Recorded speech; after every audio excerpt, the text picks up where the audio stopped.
रामराम मंडळी, जय महाराष्ट्र. आज पुण्याला निघालो. आधी बस, मग मेट्रो आणि फायनली बस बोर्डिंग पॉईंटवर पोहोचलो. पण एक्साइटमेंट खूप होती. मस्त चहा घेतला. कारण बंगलोरमध्ये पण खूप थंडी पडली आहे. चहाचा एक सिप आणि फुल एनर्जी. शेवटी आपली बस आली आणि आपली जर्नी स्टार्ट झाली. खूप दिवसानंतर पुण्यात यायचं फील एकदम इमोशनल आणि सनराईज बघून तर खूपच भारी वाटलं. पुण्याचा वाईब एकदम अलग आहे मित्रांनो. घरी पोहोचलो आणि पटकन रेडी झालो. लग्न हॉलवर पोहोचलो आणि डेकोरेशन तर भारीच केलं होतं. एकदम रॉयल फील. एक मस्त कोकणी विधी चालू होती. तोपर्यंत ब्रेकफास्टवर फोकस केला. एक सेकंड. घरचं लग्न होतं. मग एक्साइटमेंट खूप डबल होती. आणि भाऊ फुल स्पीडमध्ये फेटा बांधत होता. एनर्जी लेवल खूपच हाय होती. मग ज्यूसची बारी आली आणि काय भारी ज्यूस केला होता. मजा आया. आणि आपल्या मंडळीकडे बघा.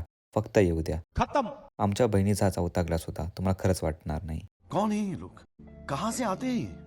हा आहे आपला जिगरी मित्र रोहन विथ फॅमिली आणि ही आहे आपली फॅमिली. वाव. खरी ताकद, आपला अभिमान. लग्न तर पार पाडलं मंडळी आणि आज आहे आपल्या बहिणीचं लग्न. खूप भारी फिलिंग होती. आणि या टेबलकडे लक्ष द्या. काय पसारा करून ठेवला यांनी. आणि ही आहे आमची दुसरी गँग. फुल धमाल मोड. फायनली न्यूली मॅरिड कपलची एंट्री झाली. हॅपी मॅरिड लाईफ अस्मिता आणि ताजी. आणि आज वक्त एंड करूया. तुम्हाला हे वेडिंग ब्लॉग कसा वाटला हे नक्की कमेंट करून सांगा. जय महाराष्ट्र मित्रांनो.